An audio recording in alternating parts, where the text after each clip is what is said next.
नमस्ते दोस्तों, कैसे हैं आप लोग। आज मैं वही पीएन जंक्शन डायोड का मैं पार्ट 2 करा रही हूँ। तो फर्स्ट क्वेश्चन देखते हैं without wasting any time. Okay, देखिए फर्स्ट क्वेश्चन है the small signal capacitance of an abrupt P plus N junction is 1 nano farad per centimetre square at zero bias. Zero bias मतलब आपको उसकी biasing नहीं दे रहे हो, कोई सप्लाई वोल्टेज प्रोवाइड नहीं कर रहे हो। If the built-in voltage is 1 volt, the capacitance at a reverse bias voltage of 99 volts in is, देखिए जो आपका गिवन कंडीशन है उसमें आपको रिवर्स बायस वोल्टेज कितना दिया है, 99 वोल्ट्स दिया है। बायस आपका ऑलरेडी सप्लाई वोल्टेज 0 है। कैपेसिटेंस जो है abrupt P plus N junction का वो 1 nano farad per centimetre square है। तो कह रहा है कि बिल्ट इन वोल्टेज, जो आपका बिल्ट इन वोल्टेज है ओके, वो कितना दिया है आपको 1 वोल्ट। तो हमें क्या निकालना है, capacitance of A reverse bias voltage of 99 volts. देखिए इस क्वेश्चन में एब्रप्ट पीएन जंक्शन की बात हो रही है, ठीक है।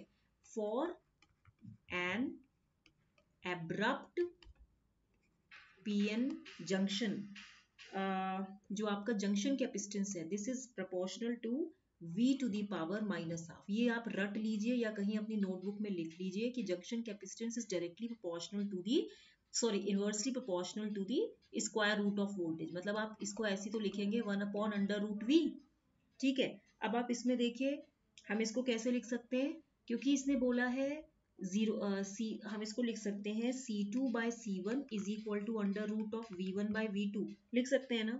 तो यहाँ पे आपको ये पता होना चाहिए कि ये जो V1 है ये कितना होता है, बिल्ट इन पोटेंशियल प्लस जो आपका वोल्टेज है, जो आपका ये वोल्टेज है this is equal to built in potential plus जो आपका ये रिवर्स बायस वोल्टेज है, आपने पढ़ा भी होगा ये, ठीक है। जो वोल्टेज आपकी सप्लाई वोल्टेज आ रही है, चाहे वो रिवर्स हो या फॉरवर्ड बायस हो, ठीक है, या ये फॉरवर्ड बायस है। तो इस केस में आप देखिए जो V1 है वो कितना दिया है आपको, जो बिल्ट इन पोटेंशियल है वो तो 1 वोल्ट है प्लस 0 आपका 0 बायस है, ठीक है। दूसरे केस में V2 आपका कितना है, 99 वोल्ट्स है, मतलब रिवर्स बायस जो वोल्टेज है आपका वो आपका कितना है 99 वोल्ट, और built in voltage is again same. तो मैं इसको लिख सकती हूँ 1/100, यानी कि मैं इसको लिख सकती हूँ 1/10, ठीक है। यानी कि मैं इसको लिख सकती हूँ 0.1 nano farad per centimetre square. Sorry, ये 1/10 हो गया ना, तो मैं यहाँ पे देखिए जो C2 हो जाएगा वो C1/10 हो जाएगा। तो C1 तो already 1 nano farad per centimetre square था, तो दिस इज बाय 10 करोगे तो यही तो आएगा 0.1 nano farad per centimetre square. तो इसका आंसर ये आएगा 0.1, that is your answer will be B option. Next question is the built in potential. Built in potential मतलब the diffusion potential that happens across a forward bias junction, ठीक है। इन्हें देखिए ये लॉकडाउन है, वर्क फ्रॉम होम है, तो मेरे हस्बैंड भी मीटिंग अटेंड करते हैं, तो अगर उनकी बैकग्राउंड आवाज आ रही होगी तो आई एम सॉरी, क्योंकि एडजॉइनिंग रूम्स बहुत एक दूसरे के काफी क्लोज होते हैं, तो अगर डोर भी आप बंद करो तो वो जोर जोर से आवाज फिर भी आती है। जैसे बेटे की ऑनलाइन क्लासेस होती हैं और हस्बैंड की भी जो है वर्क फ्रॉम होम है, तो मीटिंग्स रहती हैं, तो वो बोलना ही पड़ता है ना, तो इसलिए मैं डोर बंद करके पढ़ा रही हूँ। अगर थोड़ी बहुत प्रॉब्लम हो तो I am sorry. The built in potential in a PN junction is, देखिए आप ये देखिए इसमें बिल्ट इन पोटेंशियल जो होता है आपने ये पढ़ा भी होगा, बिल्ट इन पोटेंशियल यानी कि जो V आउटपुट है KT/Q ln Na Nd by Ni square, यही होता है ना। बिल्ट इन पोटेंशियल को हम diffusion potential across a PN junction बोलते हैं। तो एक्चुअली ये जो ln है ये टोटल होता है Na/Nd/Ni स्क्वायर का, यानी कि जो V आउटपुट है it is proportional to it is directly proportional to Na Nd के डायरेक्टली प्रोपोर्शनल है एंड इनवर्सली प्रोपोर्शनल है Ni स्क्वायर के, ठीक है। मतलब ln तो है ही इसमें। अब आप देखिए it is equal to the difference in Fermi level of the two sides expressed in volts. It increases with the increase in the doping levels of the two sides. ये तो सही है, क्योंकि डोपिंग लेवल जब Na Nd दोनों को बढ़ाओगे तो V output तो इंक्रीज होगा ही। Increases with increase in temperature, increases with increase in temperature, वैसे ये भी सही है। It is equal to the average of Fermi levels of the two sides. नहीं, फर्मी लेवल का एवरेज अगर आप लोगे EFN प्लस EFP/2, तो ये इसके तो इक्वल नहीं होगा, ये तो गलत है, ठीक है। इसमें क्या है कि जो it increases with increase in the doping level of two sides, तो इसका वैसे बी ऑप्शन है। और एक होता है difference in Fermi level of two sides भी होता है ये, यानी कि FN-FP, आप कह सकते हो ना EFN माइनस EFP। तो चलिए इसको हम बाद में देखेंगे, लेकिन इसमें जो स्टैंडर्ड आंसर है वो है इसका बी एंड ए दिया हुआ है। मतलब बी और ए इसका स्टैंडर्ड आंसर है अगर आप बुक्स में भी देखें तो। हालांकि क्योंकि जो V आउटपुट है it is proportional to VT also ना, and this VT is a thermal voltage and this is KT by Q। तो अगर मैं ये सब चीजें ना देखूं तो मैं ये भी देख सकती हूँ कि जो V output it is proportional to temperature. Temperature की भी तो इक्वल है, ये बोल्ट्जमान कास्ट है, कांस्टेंट है, चार्ज ऑन इलेक्ट्रॉन है। टेम्परेचर के बढ़ाने से भी तो ये बढ़ेगा। तो वैसे तो मेरी नजर में सी भी होना चाहिए और ए भी होना चाहिए। तो ये हम अभी ये जो है इसको हम आगे और कंसल्ट करेंगे क्वेश्चंस में। तो इसका ए और बी दोनों होना चाहिए, ठीक है। सी भी होना चाहिए, लेकिन पता नहीं है क्यों इसमें अभी स्टैंडर्ड आंसर में ये दिया नहीं है, ठीक है। V output is equal to K T by Q. नहीं, वी टी तो के टी बाय क्यू ही होता है ना, ये अगर देखा जाए तो यही तो होता है, के टी बाय क्यू ही होता है ना।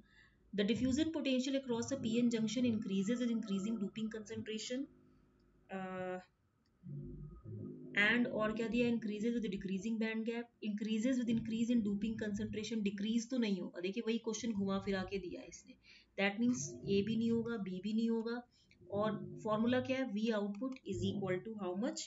एक्चुअली ये KT है ln Na Nd by NI square, यानी कि जो V आउटपुट है अगर हम टेम्परेचर कांस्टेंट कर दें, सॉरी यहाँ पे टेम्परेचर हम कांस्टेंट अगर कर दें तब V आउटपुट आपका Na Nd के प्रोपोर्शनल होगा। इसीलिए जब ये दोनों बढ़ाओगे तो ये भी बढ़ेगा। तो ये जो प्रीवियस क्वेश्चन है स्टैंडर्ड आंसर ए और बी इसलिए दिया है क्योंकि मैं सॉरी ये चीज बताना भूल गई थी कि यहाँ पे अगर आप टेम्परेचर को कांस्टेंट कर दोगे तो जो आपका V आउटपुट होगा it will be proportional to the doping concentrations, and thereby it will increase when increasing both of the values of Na and Nd individually, ठीक है। दैट्स वाई यहाँ पे टेम्परेचर कांस्टेंट है तो ये आंसर नहीं होगा, ठीक है। गुड, इसीलिए डज नॉट डिपेंड ऑन, ये गलत है, सी ऑप्शन होगा। नेक्स्ट है a zener diode works on the principle of, मैंने आपको बताया था जिनर डायोड में दोनों हैवली डूब्ड पीएन जंक्शंस होते हैं, हैवली डूब्ड होते हैं, ठीक है। Zener diode works on the principle of tunnelling of charge carriers across the junction, thermionic emission, ये तो गलत है। Diffusion of charge carriers across the junction, no. Hopping of charge carriers across the junction, no. Hopping मतलब jumping, ये tunnelling की वजह से होता है, भेदना। कोई आपको एक कोई होल मिल गया या कोई जरा सा आपको नैरो पाथ मिल गया, उसके अंदर जरा से आपको एक रास्ता मिल गया अंदर जाने का, तो टनलिंग हो गई। तो टनलिंग एक जंक्शन के क्रॉस चार्ज कैरियर्स की होती है, ठीक है। इस पर डिपेंड करता है, ठीक है। It which leads the junction to break down, इससे क्या होता है कि जंक्शन ब्रेक डाउन हो जाता है। ब्रेक डाउन मैंने आपको बताया था, large rise in the rapid increase in the reverse current while applying the reverse bias voltage, ठीक है।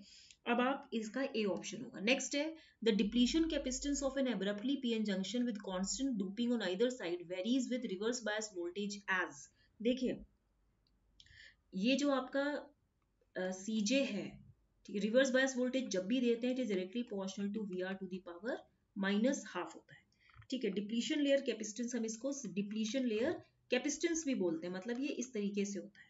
अब आप इसमें देखिए n इज इक्वल टू, जो n होता है कांस्टेंट, इसकी वैल्यू हाफ होती है फॉर स्टेप ग्रेडेड और एब्रप्ट पीएन जंक्शन, और एब्रप्ट पीएन जंक्शन, इसके लिए ये n की वैल्यू हाफ होती है। तो जो आपका डिप्लीशन कैपेसिटेंस होगा it will be proportional to VR to the power minus half. तो इसलिए ये भी नहीं होगा, ये भी नहीं होगा, ये भी नहीं होगा, only C will be the right option. Next question है for small signal AC operation a practical forward bias diode can be modelled as, देखिए ये डायोड होती है, ये P है, ये N है, ये एनोड है, ये कैथोड है, ये प्लस है, ये माइनस है, ठीक है। अब ये कह रहा है स्मॉल सिग्नल AC ऑपरेशन के लिए, for very small signals, input signals AC operation के लिए प्रैक्टिकल फॉरवर्ड बायस्ड करंट कैसे बहेगी, ऐसे बहेगी ना, P to N बहेगी ना। अगर आपने यहाँ पे बैटरी लगा दी तो ये ऐसी तो बहेगी, ठीक है। तो ये कैसे बिहेव करेगा, it can be modelled as a resistance. Remember अगर हम स्मॉल सिग्नल की बात करते हैं, मतलब लो सिग्नल्स की बात करते हैं, for low signals inputs practical forward biased diode can be modelled as a ideal diode and resistance in parallel, no. Resistance in ideal diode and series resistance की तरह बिहेव करता है। नेक्स्ट क्वेश्चन है the static मतलब DC, the static characteristics of an adequately forward biased PN junction is a straight line if the plot is of, देखिए आपने पढ़ा होगा कि आई जो होता है this is equal to forward current क्या होती है, I F is equal to I D equal to I naught and E to the power V D by eta V T minus one. तो ये क्या होती है, आपकी फॉरवर्ड करंट होती है। अब क्योंकि since E to the power V D by eta V T इसकी वैल्यू जनरली 1 से बहुत ज्यादा होती है, तो हम इसको क्या करेंगे, this diode current or forward current it can be written as I naught e to the power Vd by eta Vt लिख सकती हूँ, which implies मैं लिख सकती हूँ e to the power Vd by eta Vt is equal to how much, it will be If by I naught, यही लिख सकती हूँ। अब आप देखिए Vd by eta Vt ये तो मैंने आपको बताया भी है, जब हम इसको ऐसे करेंगे तो ln I by I naught आ जाएगा, ठीक है, and this will be equal to ln of I minus ln of I naught, यही होगा। तो आप देखिए जो Vd होगा this is equal to eta Vt and this will be ln I and minus eta Vt ln I naught। I naught तो reverse saturation current होती है, Vd डायोड वोल्टेज है, Vt थर्मल वोल्टेज है, ठीक है। तो मैं इसको कैसे अगर मैं कंपेयर करूं तो ये y equal to m x plus c से हो जाएगा। अब यहाँ पे स्लोप क्या है, देखिए स्लोप जो है अगर मैं बोलूं तो यहाँ पे जो आपका स्लोप है m, ये कौन सा है आपका स्लोप, ईटा वीटी, ये ईटा वीटी क्या है, स्लोप है, और जो आपका x है वो ln I है, ये x है, what is this, this is your x, m is equal to eta V T and x is equal to ln I, okay. और तो यहाँ पे आप देखिए ये कांस्टेंट है, ये जो पूरी वैल्यू आ रही है what is this is constant, ठीक है। तो यहाँ पे आप देखिए जो y हो जाएगा तो y is equal to V D O, ये डायोड वोल्टेज है, तो जब आप इसका ग्राफ ड्रॉ करेंगे तो ये क्या होगा, ln of I F forward current ले रहे हैं versus this is your diode voltage and it will be, यहाँ पे आपका क्या आएगा, क्योंकि after applying a forward voltage जो नी वोल्टेज 0.7 0.3 वोल्ट होता है, 0.7 या 0.3 वोल्ट जर्मेनियम के लिए ये होता है और सिलिकॉन के लिए ये होता है, यहाँ से फिर इसके बाद ये यहाँ से कंडक्शन स्टार्ट करेगा। तो यानी कि इसका जो राइट ऑप्शन होगा, अगर देखा जाए दोनों एलन में आ रहा है पर ये कांस्टेंट है एलन आई नॉट, ठीक है, क्योंकि हम generally diode voltage forward current के परपेक्ष में देख रहे हैं, ठीक है, विद रिस्पेक्ट टू। तो यहाँ पे जो सेवेंथ इसका जो ऑप्शन होगा वो बी होगा, log I versus V, that means ये होगा, ठीक है। ये क्या हो गया, ln ऑफ आई एफ, और ये क्या हो जाएगा वी एफ, ये वी नॉट हो जाएगा, ठीक है। अब आप देखिए ये नेक्स्ट क्वेश्चन है, a PN junction in series with 100 ohms resistor. आप लोगों को क्वेश्चन में क्या दूं, आप लोग तो करके लाते ही नहीं है। A PN junction in series with a, देखिए ये क्या है आपका एक पीएन जंक्शन है, a PN junction in series with a 100 ohms resistor, ये एक 100 ohm रेजिस्टर के साथ सीरीज में है, ठीक है, and it is forward biased, इसकी आपने फॉरवर्ड बायसिंग कर दी है, ओके।